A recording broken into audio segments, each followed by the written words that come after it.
The nature of racial ideology has changed in our society. Yes, there are still ugly racists who push uglier racism, but there are also popular constructions of race, routinely woven into mediated images and messages. The concept I use to discuss this change is racialism. Racialism involves the normalization of racial images and messages that impact cultural representation. Many media constructions are rooted in racial images and messages, and these are common and accepted in our society today. It sometimes may not be a good thing, but it also may not be a racist thing. I think about racialism, what you're calling racialism. I use the term, probably racialization is a term that people have been using, normalization. I mean, they all refer to a process. And the process goes something like this. Race and television, race and media kind of can be thought of as different systems of power who operate to make us think that racial positions, authority, life chances based on race are inevitable, they are natural, it's always been that way, it's always going to be that way. And even as we tinker around the edges of improvement, progress, that the dominant order is that we live in a racial hierarchy. And that hierarchy has everything to do with us as individuals, and very little to do with policy, very little to do with history, very little to do with decisions that people make in terms of distributing power and authority and resources. So I think of racialism as describing both the historical process in which that order of things gets cemented, it gets baked in. And once it's baked in and it shows up on our television screens, in our literature, in our films, in our advertising, then the more it shows up, the less we think about it. And the less we think about it, the more normal it becomes. And the more normal it becomes, the more naturalized it becomes. The April 2008 cover of Vogue magazine perpetuated a number of issues concerning normalized stereotypes, biased racial framing, and problematic historical myths related to African American culture. Los Angeles Lakers basketball champion LeBron James is posed exactly like a World War I propaganda poster of King Kong. Draped across his left arm is a model, Giselle Bundchen, and she's wearing a similar teal dress as the woman in the King Kong poster. James's mouth hangs wide open as if he's growling like King Kong, and in his right hand, rather than holding a bloody club, he bounces a basketball. Now, this image provokes several racial ideas, including the comparison of black men to apes, the notion that black men are obsessed with white women, and the historical myth that black people coming out of Africa are like apes, or that they have an animalistic or violent nature. This cover fueled a significant amount of controversy concerning racists and racism. Some people ask, is photographer Annie Leibovitz a racist? She is the one who designed the cover. Others wondered, why would LeBron James agree to pose like King Kong? Is he okay with racism? And many question Vogue magazine's use of this image on their cover. Are they comfortable perpetuating racism? Now consider a different example. The recent 2018 blockbuster movie Black Panther, which featured the Jabari tribe of Wakanda, where the leader, M'Baku, is called Man-Ape. The tribe is known as the White Gorilla Cult, and they use the loud, repeated grunt of the gorilla during conflict. Now, in this movie, the tribe displayed these aggressive, animalistic images, and they could be connected to the historical myth of black men as ape or black people as violent. Yet, there was no controversy. This image was apparently in the original comic book written by a white man, Stan Lee. So why would a black director and a black writer, Ryan Coogler and Joe Robert Cole, not change this stereotype? Are they racist? Why would actor Winston Duke play a character where the black man is called a man-ape? Is he okay with racism? In the 21st century, a more nuanced understanding of racial constructions is needed. Denouncing anything and everything problematic as racist or racism simply does not work, especially if we want to move toward a real solution to America's race problem. These are some of the racism examples that are very obvious from a historic perspective, like a white person calling a black person the N-word, the KKK burning a cross, hanging a noose on a black college faculty office door, or an alt-right rally that ends with one person dead and 19 people injured. Racism is included under the umbrella of racialism. The ideology focuses on racial images and messages, particularly constructed by the media, that do not or should not fall into the loaded category of racism. We live in a society filled with racial situations, messages, practices, and images. Racialism involves a more nuanced approach to race in media. It moves beyond traditional racism to examine images and messages that are produced, distributed, and consumed repetitively and intertextually. Specifically, these images and messages involve stereotypes, biased framing, and historical myths about African American culture. These elements are normalized through the media, ultimately shaping and influencing societal ideology and behavior.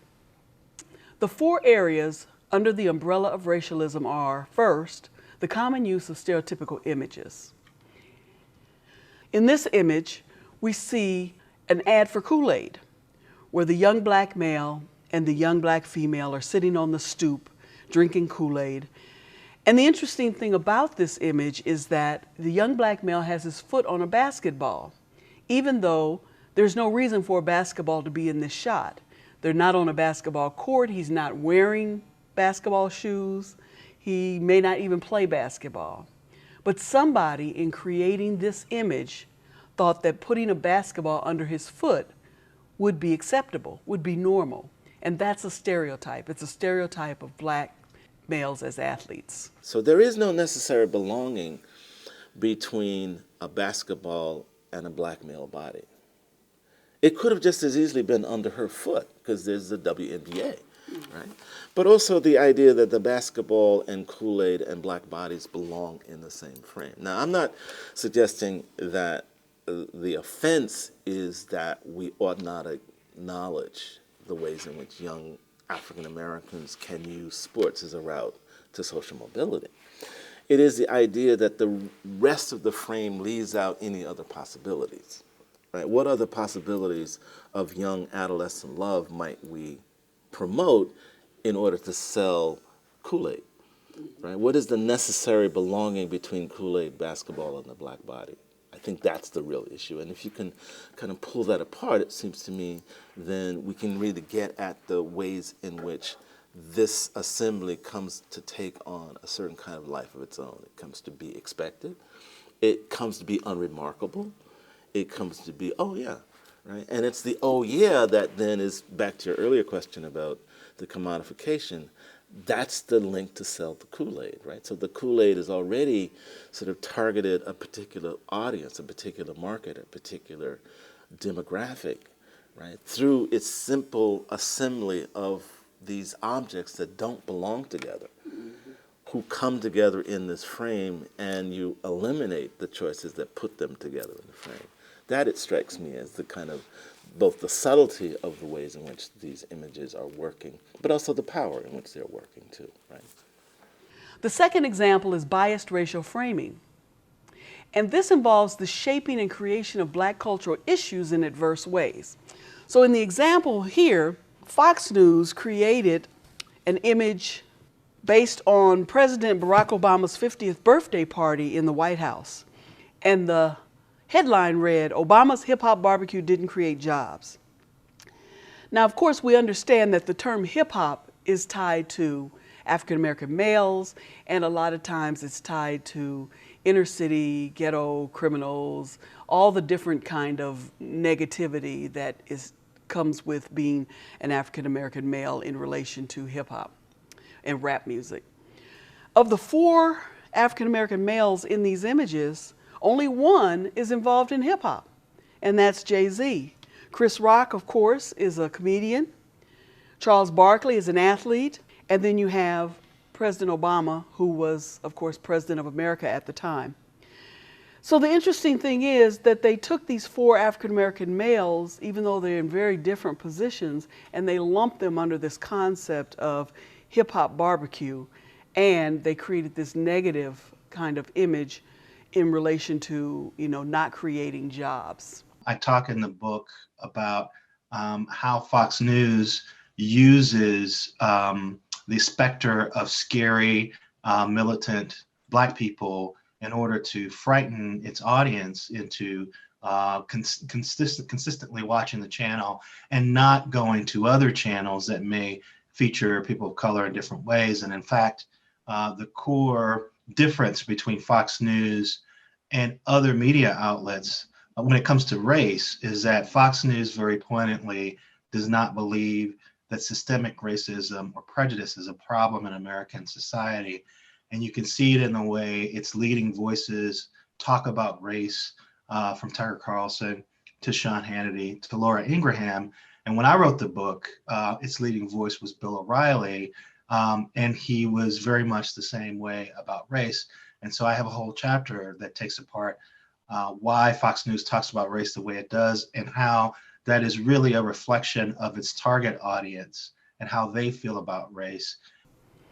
The third example under racialism is what I call historical myths. And this involves the use of knowledge and understanding linked to Africa and African traditions from a problematic perspective. The example that I include here is called Wild Things. And basically it's Naomi Campbell racing a cheetah. And it's a shoot that she did, a fashion shoot in Africa. Now, outside, there's nothing wrong with it. It's a very beautiful image. But when you start thinking about Africa and Black people and this whole notion of historical myths and how sometimes they're used in derogatory ways tied to African American culture, the concept of wild in relation to Africa and African Americans is problematic. People think when they think about Africa, it's wild, it's savage, it's animalistic. These kinds of negative, problematic images of Africa can be tied to something as simple as a fashion shoot. And the fourth, of course, is traditional racism. This is a bumper sticker that came out in 2012 when President Obama was running for re-election. Don't renege in 2012. And the small writing says, "Stop repeat offenders. Don't reelect Obama." And of course, we know that the renege is shorthand for the N-word that is used in a very problematic way in relation to African American culture. One of the things I talk about is strategic racism. This is a term that I think I learned about from Ian Haney Lopez's first book, Dog Whistle Politics. But it's racism that's focused on very specific, intangible goals, amassing power, amassing money. It's not so much about the ideological belief that your race is superior to others. It's about a strategy to achieve something. In the media, racialism slips by unnoticed, molded into popular mediated representations. And unfortunately, when these racial issues are normalized within various media products, we all buy in.